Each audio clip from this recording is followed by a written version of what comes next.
All right, guys, welcome to Sports Chat with DJ Matt. I'm DJ Matt, and as always, I'm joined with DJ Echo. What up, what up? That's right, rocking LSU. I see. I like it.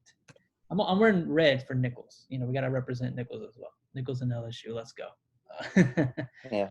um, so follow us on Instagram at Sports Chat with DJ Matt One. Like, subscribe, comment here on the YouTubes. If you want to watch our quarterback rankings, we have a 2-part video on that. If you want to venture into that, I did post the list yesterday, so it's all on there if you want to see it. So today we're gonna talk a lot of football, but we'll get into some basketball as well, as sports are coming back. Thank God. Next week baseball starts. That's gonna be fun. But we're gonna start today with the deal deadlines. So Chris Jones just signed his extension, a 4-year deal, I think for $85 million or something like that, with the Chiefs. After the Chiefs gave a big extension to Patrick Mahomes, how did the Chiefs have this much money? I don't know, but they paid. He was a really good D lineman, and so they have their guy for the next 4 years. Myles Garrett just signed his yesterday. I believe it's a 5-year deal for $125 million for Cleveland. But the two noticeable people that don't have deals yet, and the deadline was yesterday, is Dak and Derrick Henry. Now, Dak did sign his franchise tender for like $31 million. And the notion is that, the deal didn't get done, and he's going to play on that tag. Derrick Henry, the same thing. His tag, I think his tag's maybe $10 million, I think. He's going to play on that tag more than likely, and I don't think they're going to hold out. So the question is, honestly,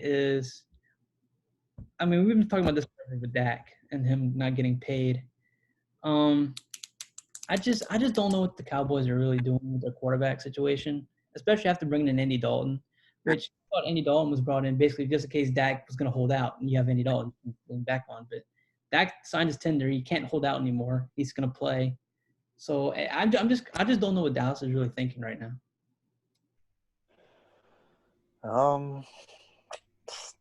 I don't know. I mean, it's good for Dallas because they having Dak and they're not having to pay him a ridiculous amount of money.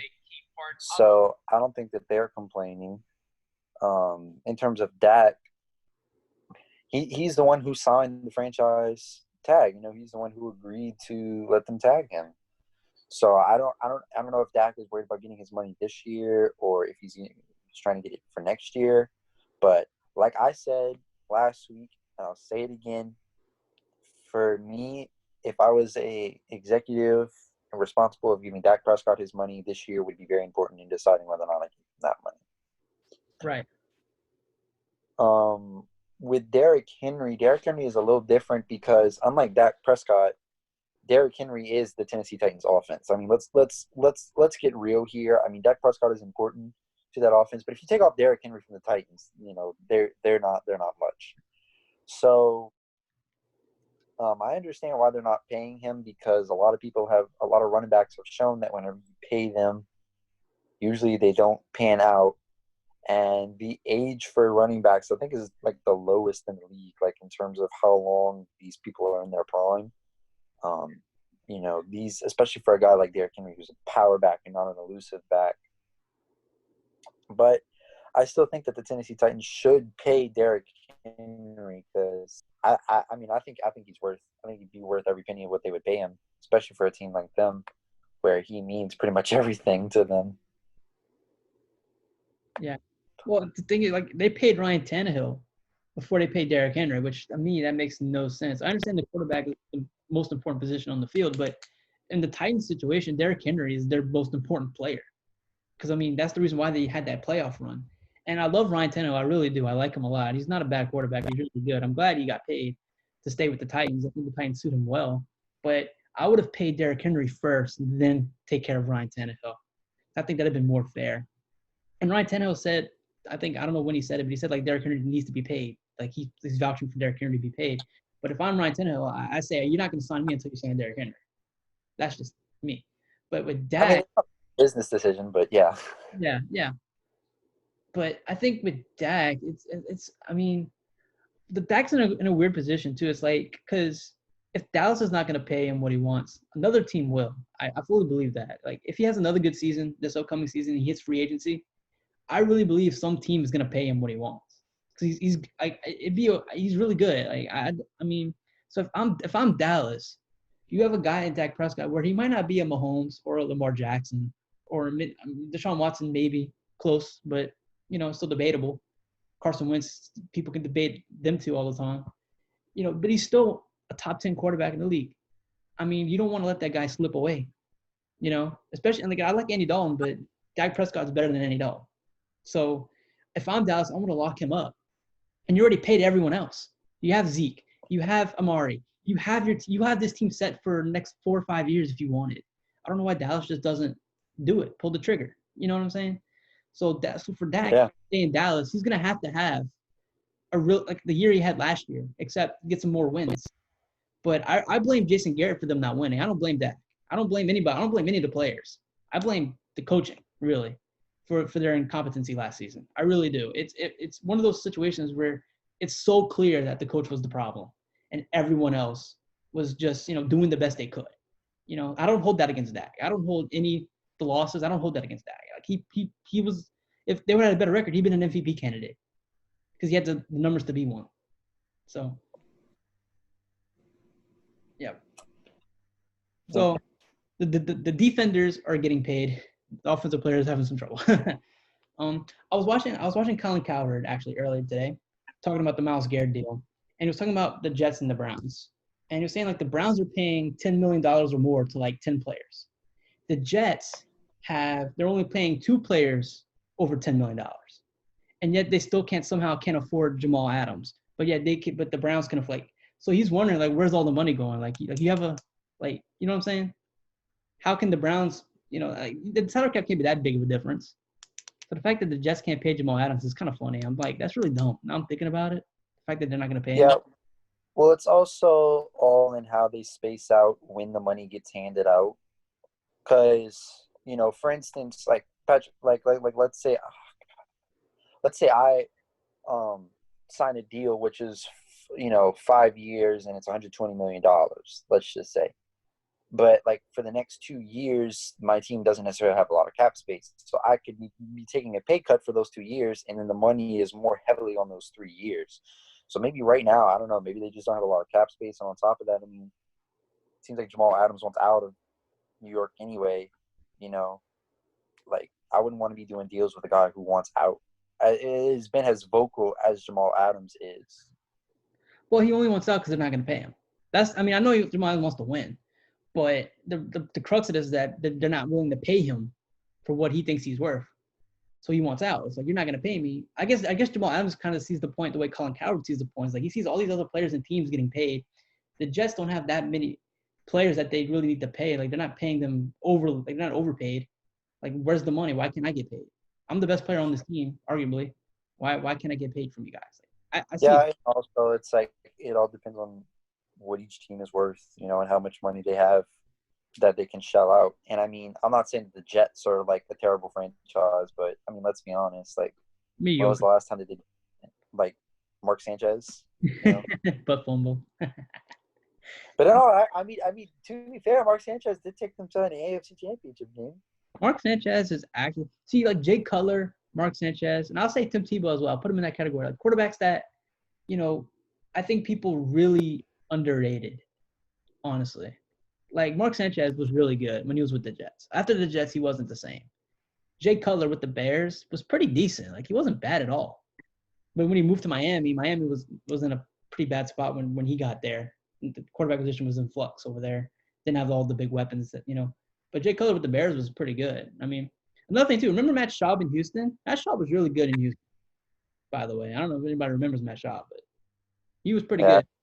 Matt Schaub, because I kind of tracked the Texans whenever like Andre Johnson and stuff was playing, and Matt Schaub was QB. So yeah, they were pretty good, but it just is what it is. Yeah, quarterbacks can fade out pretty quickly. Yeah. So I think it's the company's called Oakley, I believe, out of might be San Francisco or LA or something. Anyway, they've come up with a helmet concept to kind of help the NFL players in this COVID pandemic for them to play. They're going to try to – it's hard to explain, like mask up kind of in a way in their helmets so that when they play, they don't transfer COVID and all that stuff. A lot of players are against it. J.J. Watt has said that if they put that on the helmets or a visor or something on something, like he's not going to play. Which for Houston, that'd be huge. If he's not going to play, that's going to hurt Houston a lot, especially this season. So there's a real thing going around, I think, is that depending on how players feel about this and the reception of it, there can be players that might sit out this upcoming season because they don't want to wear those helmets. So it could potentially hurt contenders, you know. So I'm really interested in what you think about the concept of having like a mask within the helmet. Like, how do you think that's going to go over? Yeah, I'm looking at it right now, and it doesn't look too bad from the outside, but I don't play football. I don't wear helmets, so I don't know how it really affects the player. You know what I'm saying? Yeah, and especially it seems like that they're going to want them to wear the face shield as well. So you're going to have to wear the combination with the face shield and this. And I don't play football, but I do, like, I work out a lot. I do other things that require me to breathe heavily. And if you've got something covering your face that's going to prohibit that, like, that's going to be really difficult. So the two options are you make it to where they don't really have any openings and you have a hard time breathing, or you have holes in it and then it's not effective in trying to do what you want it to do. Yeah. So, I mean, I'm not necessarily with JJ Watt, but I understand where he's coming from. Like, hey, if y'all are going to make me do this, like, I really don't want to play, especially whenever, and I'm not saying this to any of, like, the safeties or the cornerbacks or whatever, but, like, if there's a run play, you know, if you're a safety, you may not see any action, so maybe you'll stay in the back, you know, you're ready to tackle, but maybe he gets tackled at the line. JJ Watt, he's going 100% every single play, no matter what. So I understand where he's coming from, and again, I'm not diminishing any work from any safeties or cornerbacks out there, but whenever you play on the line, you are playing 100% of the time, every single play. And I kind of get where JJ Watt is coming from. Yeah, I get it too. And then with the visors too, like not every player has a visor, and so it's a difference with a visor and without a visor. Like you can get like a dark visor, like a mid-dark visor, and like a clear visor. Like it's a difference in terms of eyesight. So like a player who's not used to wearing a visor, it could affect their play because they're not used to it, and like your eyesight gets a little different depending on what visor you choose. I guess I don't know. Like it's tough. The NFL's got a tough problem here if they're trying to implement this. And I don't know. See, here's the thing. I don't know if they need to implement this. Though. I think if they test everybody and everyone's positive, like only let them know that there are people that are positive, I mean, not positive, negative. If all the people that are negative, like make sure they're negative, they can play. They don't need that. You know what I'm saying? Like you make sure, like, you know, but like, no, I 100% get it. I mean, I don't think that the NBA is going to be playing with masks. Soccer's not playing with masks. They haven't said, oh, you know, we're going to be playing with masks. So I don't understand why the NFL has to play with masks on their face. Just make sure that everyone is, you know, negative for the coronavirus, and then, oh, look, we're fine. Just like what I would do is I would just have hand sanitizer on the sidelines and on the benches. Make sure players, every time they come off the field, put your hand sanitizer on or something. You know, like you can implement that kind of stuff. Yeah, and just tell them, hey, don't be stupid. You go out, you hang out with someone with coronavirus, you're not playing for the next 2 weeks. Yeah. You know, if Patrick Mahomes goes out and he goes out to the bar and he doesn't do what he's supposed to do, and they find out you're not playing for the next 2 weeks. Sorry, I know you're Patrick Mahomes, but you're not playing for the next 2 weeks. I don't know what to tell you. Yeah, football's gonna be interesting. Yeah, it's gonna be really interesting to see how they deal with this issue. Because because the second wave is kind of now, it seems like. So I don't know what the state of football is gonna be, because I mean, I think they did away with all the preseason games, but like regular season is what, in September or something. Well, as of right now, I know that they did away with 2 of them. I don't know if they did away with all of them though. They're talking about getting rid of all of them, I think. But yeah, it's only 2 right now that they've gotten rid of. Okay. 1 and 4, but they haven't said anything about 2 and 3. So football season is coming up, like in a month and a half, or a month really. So they need to figure this out now because we might not have football depending on how things go. So anyway, so we're gonna get into basketball now because we haven't talked basketball in a while really, and I want to get into it. So the bubble so far, it seems like it's working. I think you know the players are actually now okay with it. Like I think they're comfortable with it now. I think. You know, they're fishing, they're golfing, you know, JJ Redick's chugging beers. You know, they're having a time. I think they're having a good time down there. I don't think it's that bad as what people thought it was going to be. The food may not be great still, but they can overlook that. It's not that big of a deal.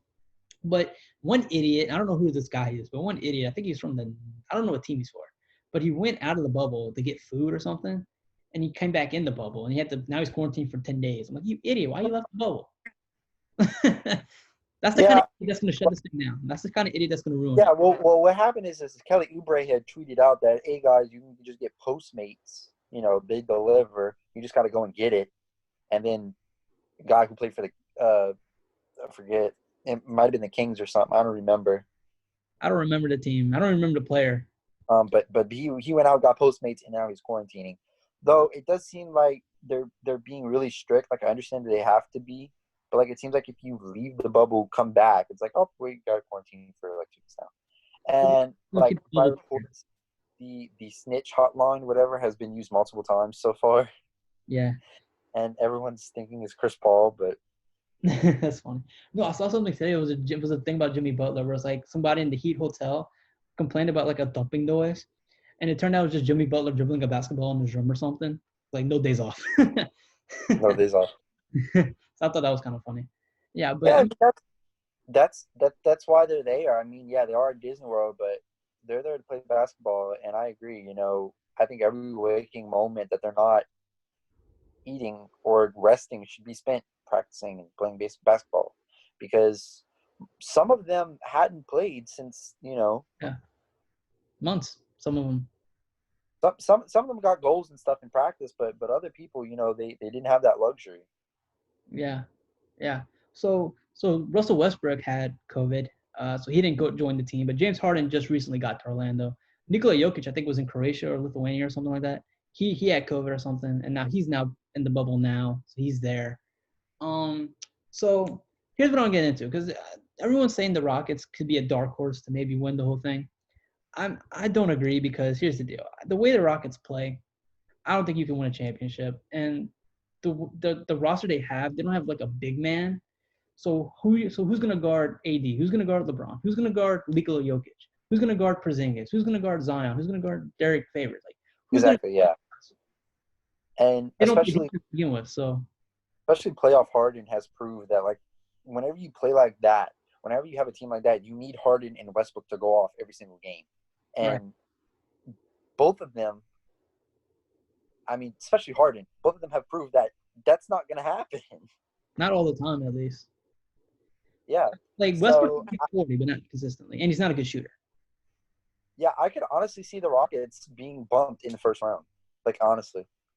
Yeah, I'm not high on them. I'm really not, especially after that Clint Capella trade, which I didn't understand. I thought that was a dumb trade, because now you've lost basically your best defensive player, and now PJ Tucker's now your best defensive player, and he's really good. I like PJ Tucker a lot. He's a good player, good defender, but that's all he has. But like 6'6" or something. Something like that. It's not sustainable. I don't.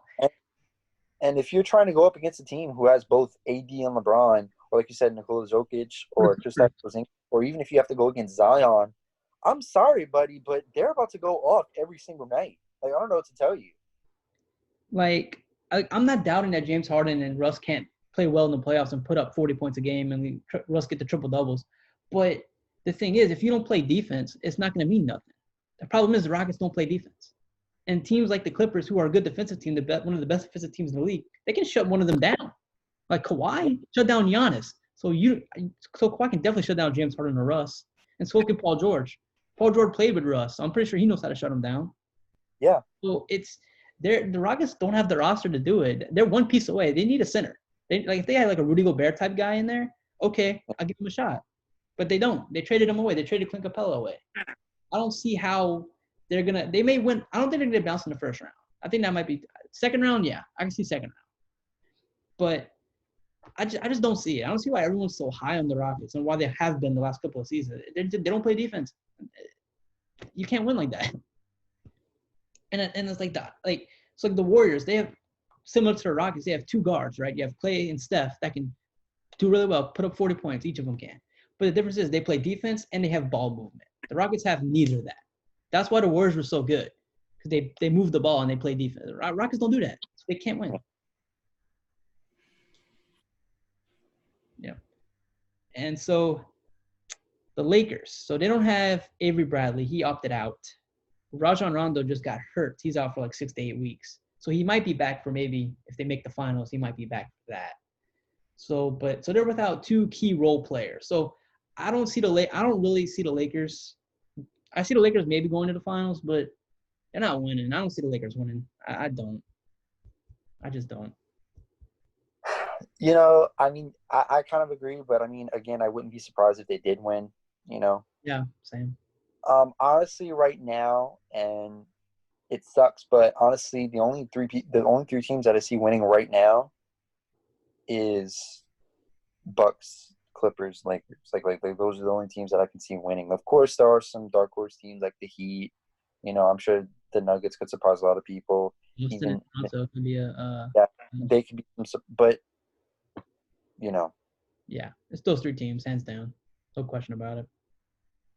I just, I want LeBron to get another championship, but I don't think he ever will. I think LeBron's done winning. I don't think they'll ever win a championship. I just don't see it. Maybe next season, but who knows what next season is even going to look like. So it's really tough. And Giannis is just on a tear these last couple of years.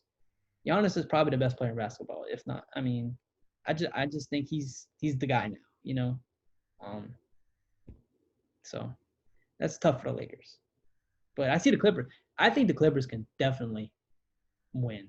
I think that might be my bet. The Clippers. I think I'm on the I Clippers. think I think the difference between the Clippers and the Lakers is the Clippers are much deeper than the Lakers, but the Lakers have a better Starting star lineup. player. Yeah. Yeah.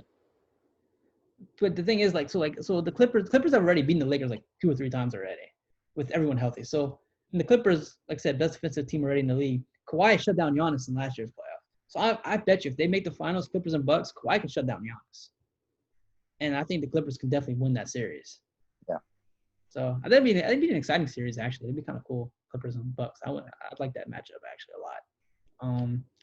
So yeah, let's get into some Pelicans talk because I've been watching all the press conferences after the practices and stuff, just seeing how it's going. The notion is that like Zion looks fantastic, is playing fantastic. Brandon Ingram's looking good. Lonzo, everyone's looking good. Everyone seems healthy, looking good, ready to go. And the notion of that the Pelicans have to outplay the Grizzlies, I think is false. They don't have to outplay the Grizzlies because they don't have to necessarily catch them. They just have to be within 4 games, which they already are. The only team they have to outplay, or 2 teams really, are the Kings and the Trailblazers. To me, those are the only 2 teams they have to beat out. Because I think they'll be within 4 games because of their schedule. It's so easy. The 2 toughest games are at the beginning, Jazz and Clippers back to back, but they can win one of those games, I think. They play the Kings twice, which is very crucial to the playoff seeding. So, do you think the Pelicans have enough, and do you think they'll start hot and end up at least forcing to play? At least forcing to play.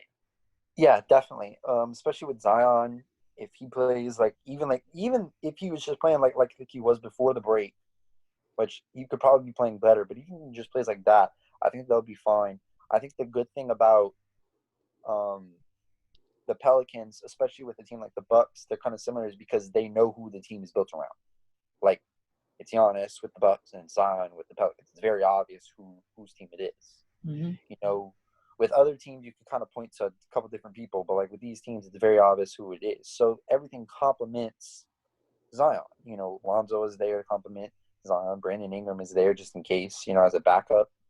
But it works out really well. So I could definitely see the Pelicans getting that playoff spot. Though, we'll have to see what the Grizzlies do with Ja and Jaren Jackson. We'll have to see how that plays out. But I think the Pelicans will definitely force their way in there. It's just if the Grizzlies are going to let them. Well, and Portland. I'm scared about Portland, really. Portland's one of those teams where, they're going to be fully healthy, basically, coming into this tournament. And they got a tough schedule, too. Portland does. But Portland's one of those teams that can get a win against the Lakers. You know what I mean? They can beat those teams. So I'm scared of that. We have to be 1 game better than Portland in order to be in front of them. Because Portland played 1 more game than we did to this point when the season stopped. So they have, a game lead on us, in a way. So we have to outplay them to begin with. I think if we win 5 of these 8 games, because I'm gonna say I think we can beat the Jazz. But let's just say it's the first game back. Let's say we lose that game, and let's say we lose against the Clippers. All right, and let's say we beat the Grizzlies. Let's say we win 1 of the games against the Kings. I think we win every other game. The only game that I'm worried about are the first 3 because you have to play the Grizzlies, Clippers, and the Jazz, and then the Kings. Those are the games that I think are pretty big. if we just lose one of those Kings games, and maybe the Jazz and the Clippers game, I think we'll be fine. We win 5 games, I think we're in a good position because Trailblazers have a tough schedule and Grizzlies have a tough schedule. But the Trailblazers, they're a good team. They can beat any of these hard teams. I think they match up well against anybody. So it's going to be tough. But I think if we win 5 or 6 games, I think we'll be all right. I really do. Yeah. But the key for all this to work, because when Zion first came back, Brandon Ingram was struggling to kind of find his way again because Zion was kind of there now. He was being featured more. So Brandon Ingram kind of faded back a little bit. So the key for me is if Brandon Ingram can go back to his all-star playing ways that he was before Zion came back, and Zion plays like he did, I think we'll be a really tough team to beat. And I think we can win those 6 games or 5 games that we need to win. To me, that's the key. Brandon Ingram's the key. Seriously. Yeah, I think it'll work if they let Brandon Ingram play ISO again. So like if he gets the ball, he can play ISO, and then whenever Lonzo gets the ball, just pass it to Zion. Like honestly, like I think if you let Brandon Ingram still play ISO but still feature Zion, we'll be fine. Like Brandon Ingram will probably be back to his all-star ways, and Zion will still be a monster. So you can do both. Surprise, surprise. You don't have to only do isolation or only feature Zion. You can do both. And the thing too that I'm hearing is that like Jay, I think it's Jay Williams off ESPN. He's like, they need to like watch Zion's minutes. I'm like, I don't think they do because he basically had an off season and he's only played 19 games this year. Like so if we have to monitor his minutes his whole career, Zion will never be what he can be. Like we have to let the beast unleash. We gotta unleash the beast at some point, right? You know what I mean? Because then if we don't, he's never gonna be what we want him to be, right? So right. At this point, he's fully healthy. At this point, I mean, he's had more than enough time to rehab and and if you've seen some pictures from him, ripped, looking good.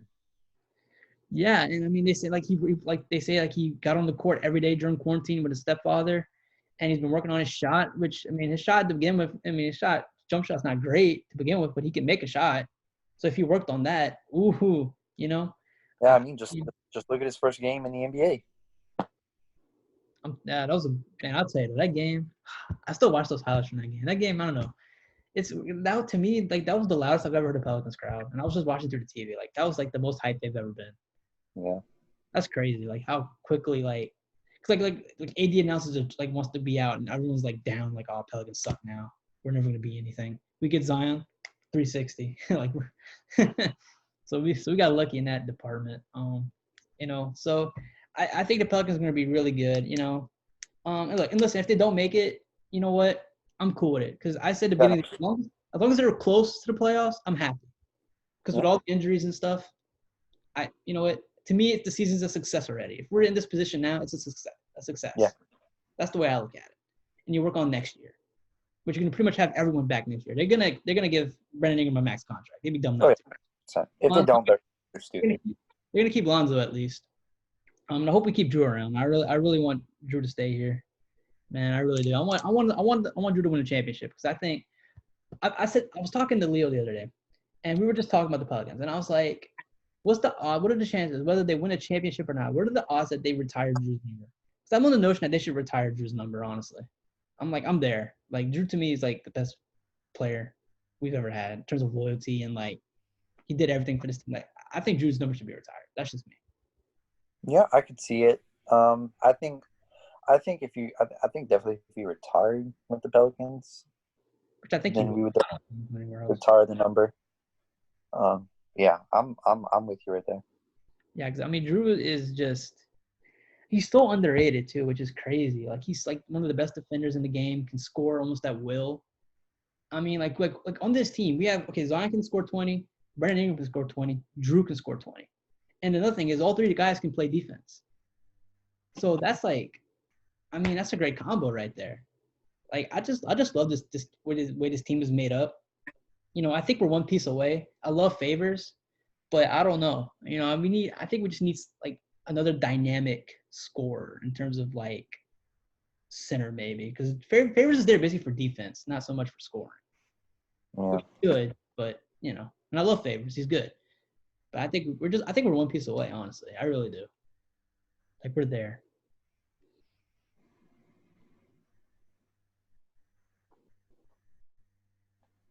Okay, I got an update from ESPN. Oh, We should talk about this. I don't know if you heard this. Adrian Wojnarowski got suspended by ESPN. You saw Yeah. Yeah. that? He dropped a major bomb, literally.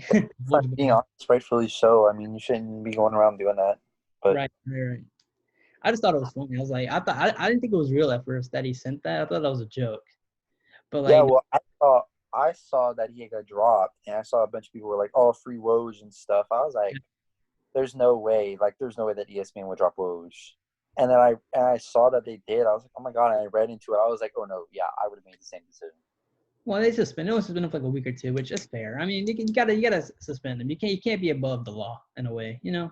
So I understand them suspending him. I mean, but like, I thought it was kind of funny. I was like, dang. So that was just out of the blue. Like, it's like, okay. Like, I really thought it was a joke because I've never seen Woj say something or even hint at that. You know what I'm saying? The fact that he sent that to that senator, I thought that was kind of funny. Like, ooh. Don't mess with Woj, guys. Yeah. Yeah. So the last thing I think we can get into real quick is these Madden ratings. So Patrick Mahomes is obviously a 99. McCaffrey was a 99. I predicted that in my head. I knew McCaffrey was going to probably be a 99. Aaron Donald was just announced that he was a 99 today. Aaron Donald's been a 99 for the last 4 years, which is pretty impressive, really impressive. But I'm gonna look at these ratings, the top 10 ratings. So Drew, I think, was a 93, 92 right now. Tom Brady's a 90. Dak and Carson Wentz are like low 80s, which I thought that was surprising. I thought Dak would be in the upper 80s. You know, let's see if I can find the rating. Oh yeah. I mean, I don't know. It's weird. Also today, the defensive players, Cameron Jordan got a 96, so that's pretty good. Yeah. Yeah. I'm a little upset that Michael Thomas isn't going to be a 99. Yeah, he would be a 99 for sure. Because an 88. You know, they gave they gave the defensive player of the year 99. Stephon Gilmore is going to be a 99. Of course, I understand Patrick Mahomes, Aaron Donald. You know, I guess Christian McCaffrey also. I agree with that. Like, why isn't Michael Thomas a 99? You know. Yeah. But I mean, I mean, if you don't, and then like something like I'm not necessarily like a Baltimore bandwagon, but like they were saying like, well, how was the cover athlete not a part of the 99 overall club? Which, like in a way, I get, but also at the same time, it's like, you know, give him another year see if he gets there.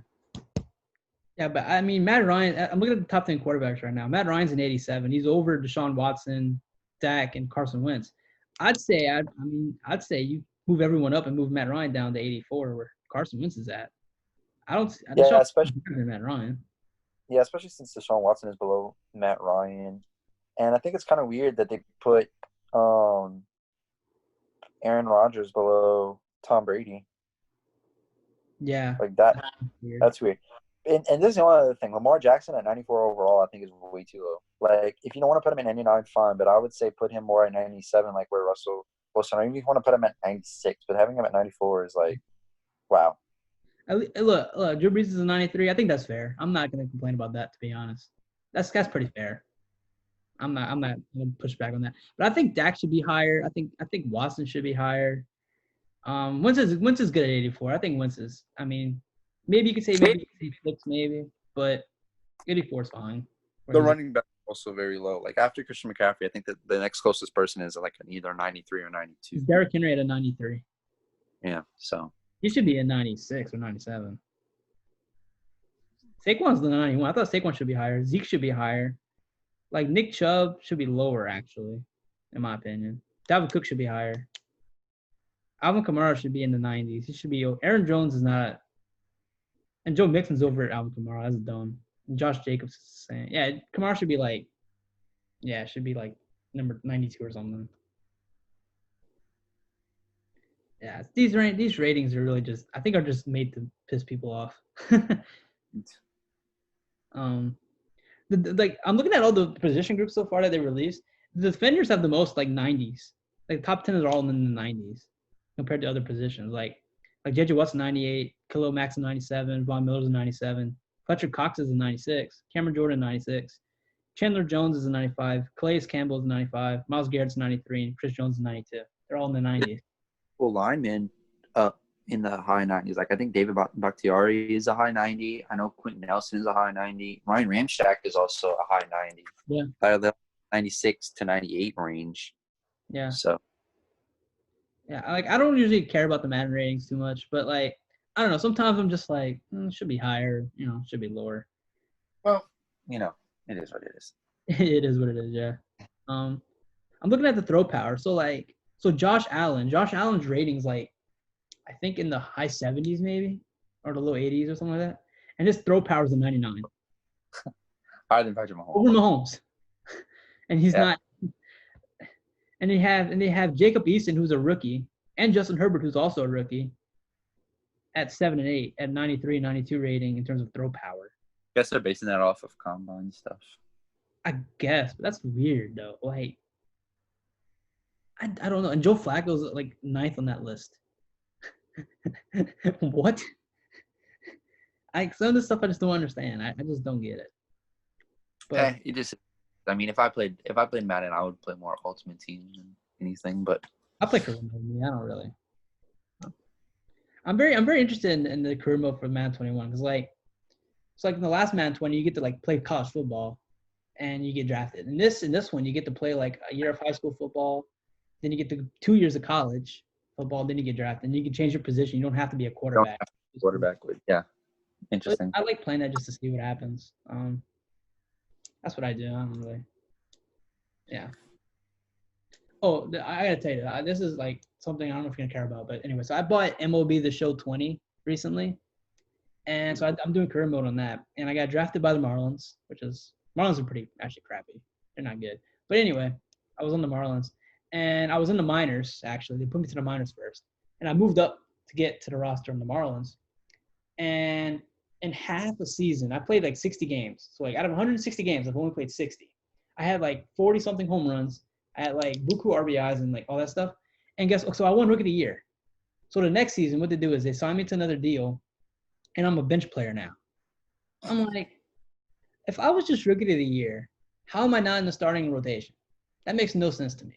They're like, you need a couple other years to prove yourself. If any rookie in real life would do the numbers I put up in my rookie season in that short amount of time, they'd be on the starting lineup the next season, and no question. I don't understand. Like, the game's unrealistic.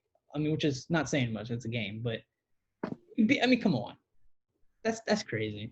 I'm about to ask for a trade. Get out of Miami. Yeah, I just wanted to bring that up just to say. Yep. So I think that's all I got for today. I don't know what you got. Anything else you got? Have anything else? Everything that you touched on was what I was going to touch on. So, hey, that's efficient, if you ask me. Yeah. So anyway, next week, we'll probably get into some more news. I don't know if you want to do another list. I don't know if you want to do another list or not. Kind of tired of doing the list. Hopefully, we'll have more bubble news and stuff. Like I said, baseball's starting up next week, so we'll probably have some baseball stuff to talk about. MLS doing their. We'll find stuff to talk about. Yeah, we'll find some. Don't worry. So yeah, so like, subscribe, comment, like us on Instagram, Sportschat with DJ Matt 1. I'm deciding whether or not to do another like video game video. I'm deciding. I don't know if I'm doing it yet. So if I do it, I'm just gonna put it up on the channel. So if you see it, good. It's a surprise. I don't know what I'm doing yet. If I decide to do it, so we'll be on the lookout for that. Like on Saturday. If you see it, then yeah. If not, then I just decided not to do it. But we'll see. I gotta decide. So, all right. Thank you as always, my friend. Good show. All right. And we'll see y'all next week. Sports Chat.